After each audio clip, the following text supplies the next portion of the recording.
Hey guys, it's Chad here. Now, there's one area of the website, the programs, the newsletter, all this stuff where I've been lacking.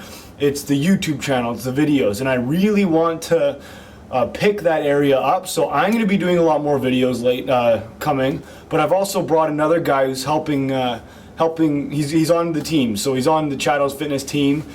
He knows his stuff, he knows his training, he helps me out with my workouts, he really knows strength training especially. So his name is Alain. He's going to be doing some videos as well, just instructional videos, focusing primarily on training to help you guys get the most of your bodies and get the best results you can possibly get, so we can get more content out to you guys. So Alain is going to take the video from here. I just wanted to make that quick intro, and I'll be back with some more videos soon as well. What's going on, guys? Alain Gonzalez here, and today I have a pretty badass video for you. Today I want to talk about 3 different rep ranges that you absolutely must periodize into your training if you want to maximize the amount of muscle and strength that you gain. Alright, now, before we jump in, I just want to say that this is not for the beginner. If you are a novice trainee who's been training 6 months or less, you could probably still achieve linear progression without worrying about these, alright? So, first and foremost, mechanical stress. This is the kind of stress that will increase bone density and increase the strength of the ligaments, tendons, and any connective tissue in the joints, okay? With the 1 to 5 rep range, you are going to get a ton of mechanical stress. Alright, and as we move up, you're going to notice that the mechanical stress actually decreases. Alright, now metabolic stress in the 1 to 5 rep range doesn't actually happen. That metabolic fatigue, you're probably not going to get too much in the 1 to 5 rep range, if any at all. Alright, but once we go up towards the 6 to 12, it gets to, the metabolic stress gets a little bit higher, but the highest metabolic stress you will achieve is in the 15 to 20 rep range. Alright, now let's talk about muscle tension, or the amount of time under tension with a heavy load. Alright, in the 1 to 5 rep range, even though the load is heavy, because the reps are so low, you are not going to get much time under tension here. Alright, the maximum muscle tension you're going to get is in the 6 to 12 rep range.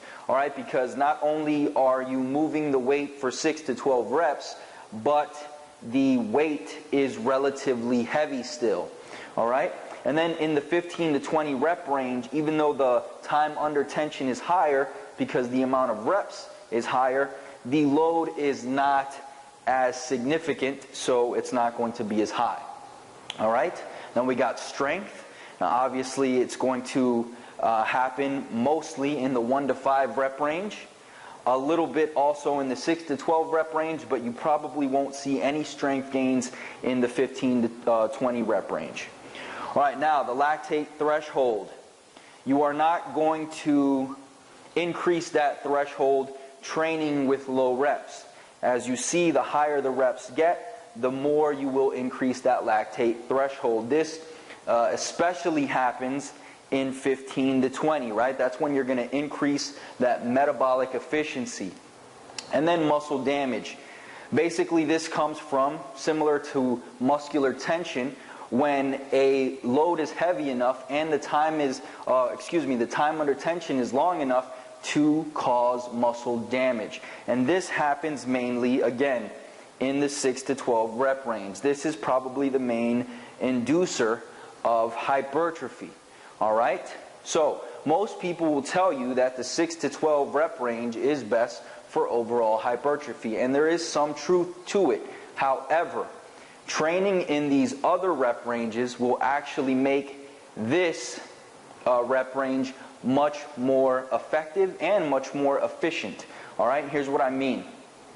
In the 6 to 12 rep range, what we're trying to do is we're trying to progress, get stronger in this rep range so that we can increase the stimulus and build new muscle. However, if we train only in this rep range, we are leaving a lot of gains on the table. Okay? So once you start increasing your strength here in the 1 to 5 rep range, what's going to happen is you're going to notice you can lift heavier here and here.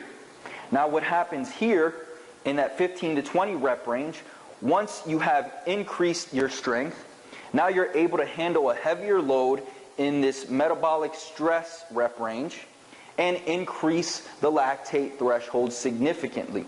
So what this does is spills over here and here, allowing you to work with a heavier weight for a longer period of time. Now I hope you can see with just that basic of an explanation how powerful it can be once you start periodizing all 3 rep ranges into your training.